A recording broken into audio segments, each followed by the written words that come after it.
হরে কৃষ্ণ বন্ধুরা, কেমন আছো তোমরা সবাই? আশা করি সবাই ভালো আছো, আমিও ভালো আছি। সকালে ঘুম থেকে উঠে স্নান করেছি একবার, তারপরে এখন চলে এসেছি রান্নাঘরে। আজকে না সকাল থেকে বৃষ্টি হচ্ছিল, মানে সকালের দিকে একটু হয়েছিল, এখন একটু কমেছে। তো আমি এখন চলে আসলাম রান্নাঘরে, এই যে ভাত বসিয়ে দিলাম।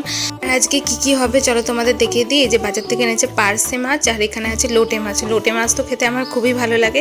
আর এই দেখো বেগুন ভাজা হবে বলে বেগুন কেটে নিয়েছি, আর বিট গাজর আলু এখানে কেটে নিয়েছি আমি, এটাও ভাজা হবে।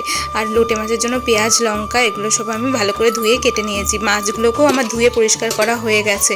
আর এই দেখো এখানে আমি দুই দিকে ভাত চাপিয়েছি, কারণ আজকে ফেনা ভাত খেতে ইচ্ছা করছে খুব, তাই ফেনা ভাত খাবো। আর ডালটাকে প্রথমে আমি প্রেশার কুকারে সেদ্ধ করে নিয়েছি, ডালও হবে, তো অনেক কিছুই হবে।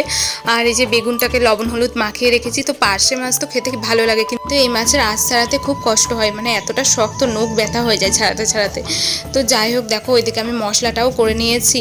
সকাল থেকে এখনও কিছু খাইনি। বেগুনটা ভাজা হলে ওই প্রেশার কুকারে ফেনা ভাতটা চাপিয়েছিলাম, ওটা হয়ে গেলে একটুখানি ঘি দিয়ে বেগুন ভাজা দিয়ে সকালবেলা এই দেখো ফেনা ভাত দিয়ে খেলাম। আলুও কিন্তু সেদ্ধ দিয়ে ভালো করে মেখে নিয়েছি আমি। আর এদিকে পার্শে মাছগুলো এখন ভাজছি। আর এই দেখো আমার লোটে মাছটা, পার্শে মাছ ভাজা হয়ে ঝোল হয়ে গেছে। এদিকে লোটে মাছটাও চাপিয়ে দিয়েছি টমেটো আর পেঁয়াজ দিয়ে, আর ওই যে একটুখানি আদা বেটে দিয়েছিলাম, আর কাঁচা লঙ্কা শুকনো লঙ্কা একসাথে একটু বেটে দিয়েছিলাম। আর এদিকে বিট গাছের আলুটা ভাজা হয়ে গেছে। লোটে মাছ রান্না আমার হয়ে গেছে। এটা আমার লোটে মাছ খেতে খুবই ভালো লাগে। তোমাদের কার কার ভালো লাগে জানাবে অবশ্যই কমেন্ট করে। তো বন্ধুরা আজকে সকাল থেকে এত খাটাখাটনি করে এত কিছু রান্না করলাম। আর একটু আগে আমার বোনের বাড়ি থেকে ফোন করে বললো ওর অ্যানিভার্সারি আজকে, ওর জন্য নিমন্ত্রণ। তো ওদের বাড়িতে এখন যেতে হবে। আর একটু আগে যদি ফোন করতাম আমার কিছু রান্নাই করতে হতো না, বেঁচে যেতাম। মানে রান্না করতে হতো আমার শ্বশুর শাশুড়ির জন্য, কিন্তু অত কিছু করতে হতো না। একটা দুটো তরকারি করলেই হয়ে যেত।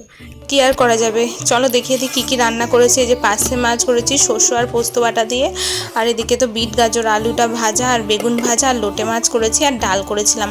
তো এটাই হয়েছে আজকে, অনেক কিছুই হয়ে গেছে। তো সকালবেলায় যদি একটা আগে বলতো তাহলে আমার অত কিছু করতেই হতো না, বেঁচে যেতাম। গরমের মধ্যে এত কিছু রান্না করতে ভালোও লাগে না। তো এখন আমি স্নান করে নেব। বন্ধুরা আমার স্নান টান করা হয়ে গেছে, রান্না বান্নাও হয়ে গেছে, সেগুলো তোমাদের সাথে শেয়ার করলাম কী কী রান্না করেছি আজকে। আর দেখো স্নান করা কমপ্লিট হয়ে গেছে। আর আজকে ভীষণ মেঘ করেছে, বৃষ্টি নামলে কী করে যাব জানি না ওদের বাড়িতে। তো বোনের বাড়িতে নিমন্ত্রণ আছে, যেতে তো হবেই। দেখো স্নান করে এই ওড়নাটা দিয়ে আমি গা মুছে তাই এখানে মেলে দিয়েছি। আর আকাশে কেমন মেঘ তোমাদেরকে দেখাই, চলো দেখো।